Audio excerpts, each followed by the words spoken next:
je vais parler d'éco-blanchiment du ciel. Donc, c'est la traduction française de greenwashing, qui évoque aussi le blanchiment d'argent, le lavage de cerveau, de conscience ou détournement. On abordera une mauvaise solution à l'urgence climatique, la géo-ingénierie solaire, qui promet de sauver le climat et le capitalisme par le technosolutionnisme, mais qui risque de blanchir le ciel, ce qui va risquer d'opacifier nos futurs. Donc, il sera question aussi, dans ces recherches, de teintes de perception selon le prisme de notre ontophanie, du spectre visible et invisible, car nous baignons dans une illusion d'optique. On abordera la capitalisation du ciel en cours par les géants des big tech pour les intérêts des big oil. Tout ceci sur fond de complotisme, d'idéologie du doute et de post-vérité. On peut citer également l'ensemencement de nuages. C'est une technique à base de dur d'argent qui sert aussi dans la photographie, qui permet de faire pleuvoir sur commande.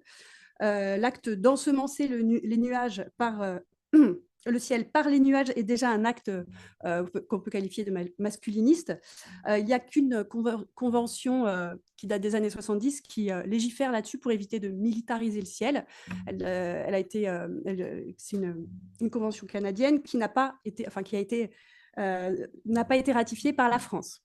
Voilà, mais je vais mettre de côté cette technique pour me concentrer sur la géo-ingénierie.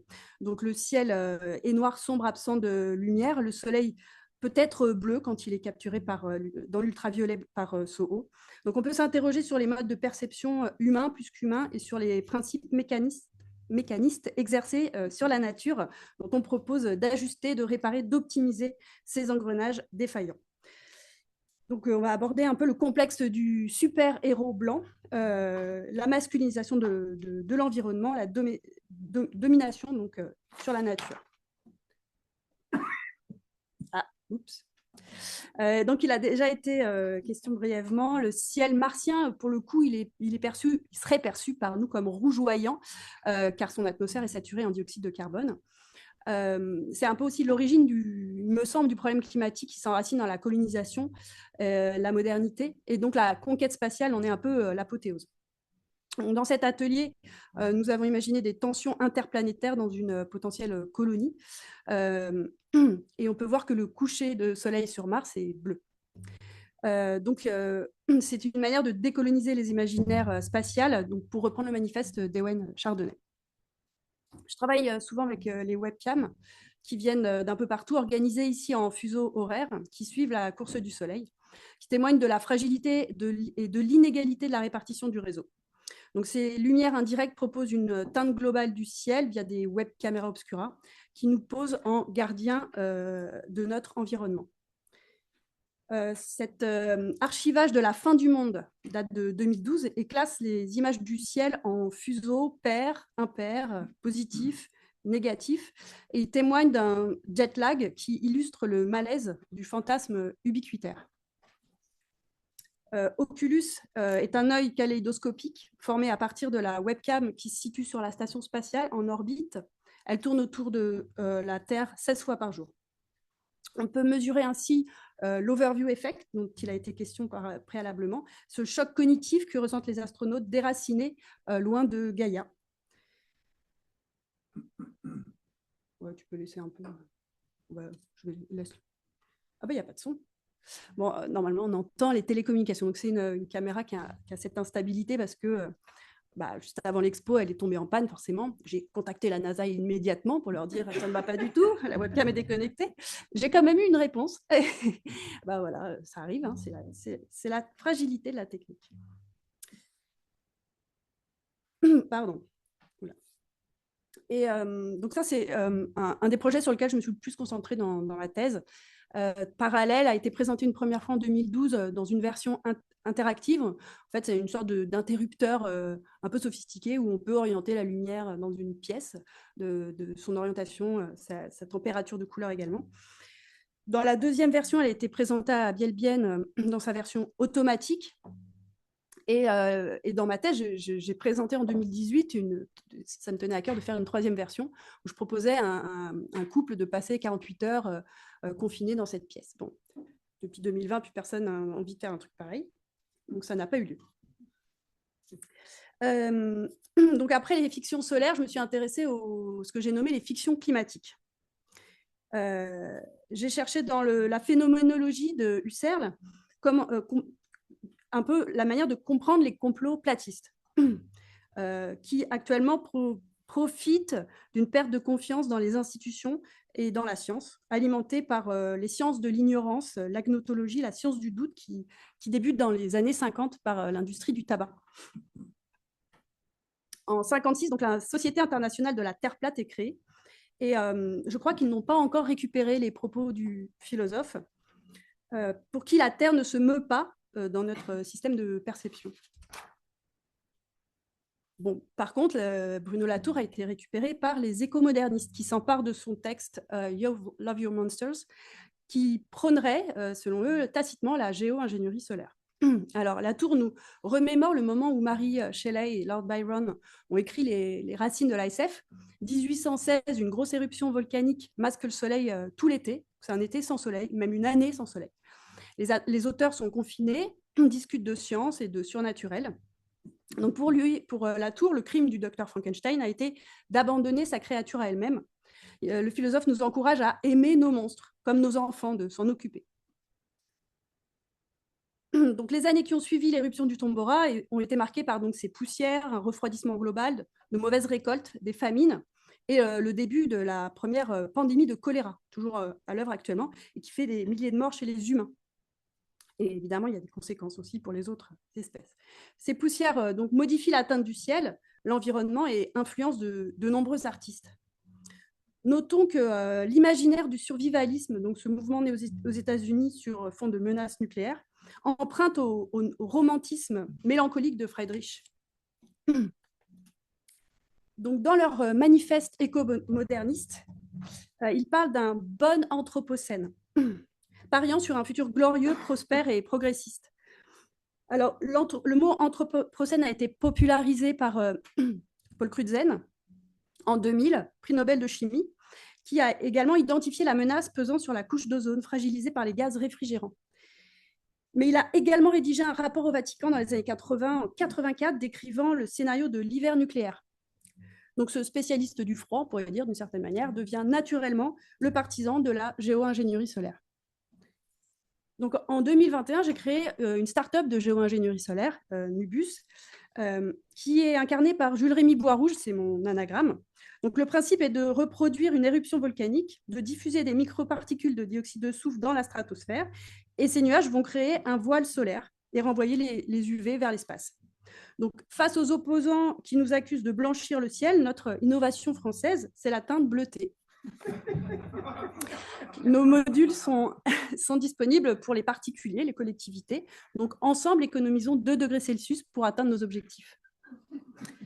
Alors, pour les apprentis sorciers du climat, donc c'est la traduction du poème de Goethe que propose Marine de Guglielmo-Weber dans un ouvrage qui vient de sortir, que je vous recommande, Le Grand Retournement, comment la géo-ingénierie infiltre les politiques climatiques, et avec qui je travaille avec une équipe du CNRS sur un projet scientifique et des sciences humaines sur la géopolitique des sciences de l'intervention climatique.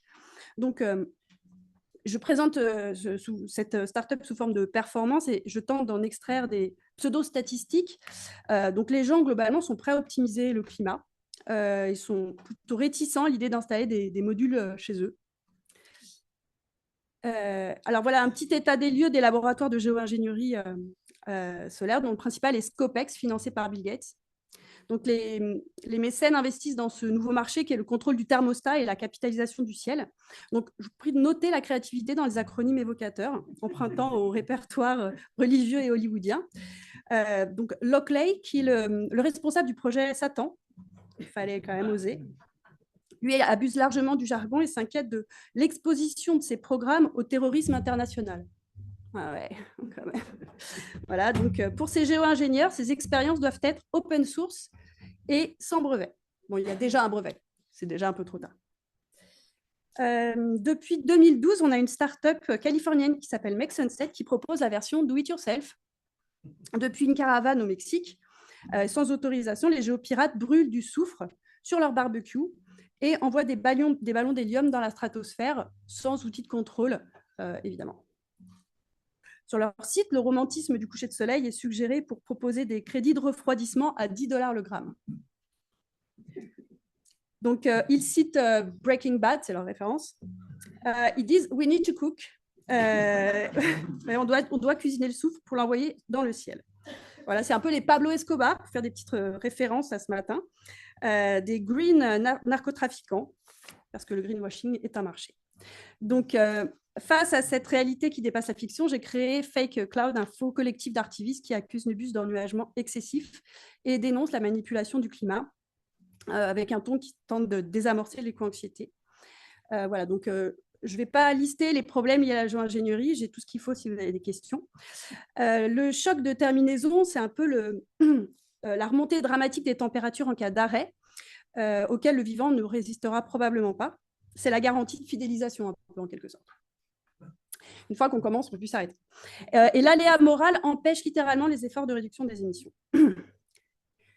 Donc ça, c'est une machine, la machine Homogenitus, qui a été présentée à Scopitane à Nantes, qui permet de générer son propre nuage sur son smartphone. On peut choisir sa forme, sa morphologie et sa composition.